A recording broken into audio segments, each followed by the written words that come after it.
shan nasteexo oo aad ku kantarooli karto cadhadaada.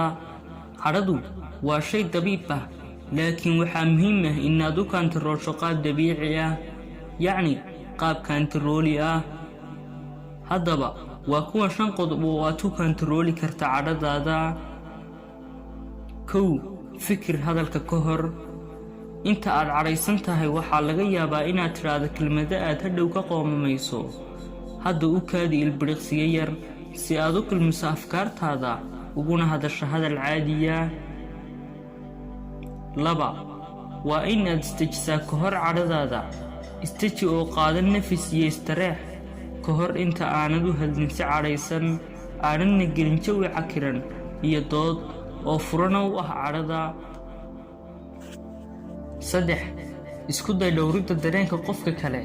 marka aad ka fikirayso oo aad ku dadaalayso ilaalinta dareenka qofka kale, waxaa hubanti ah in aad ku guulaysan doonto inay cadhadaadu yaraato. 4. aqbal bini'aadanimadaada. marka aan ku leeyahay aqbal bini'aadanimadaada, waxa aan ula jeedaa bini'aadam kasta wuu khaldamaa, ee adigu waxa aad ka mid tahay bini'aadamka, ee ogsoonow inaad khaldami karto. 5. raadi xalka dhibaatada ka hor inta aanad qasin. isku day raadinta xalka khaladkaasi amaba khaladka qof kaa gala. marka aad isku hawsho raadintiisa khaladkaas oo helistiisu waxa ay kaa saacidi doontaa inay cadhadaadu yaraato, maadaama aad soo heli doonto xal inshaa Allah.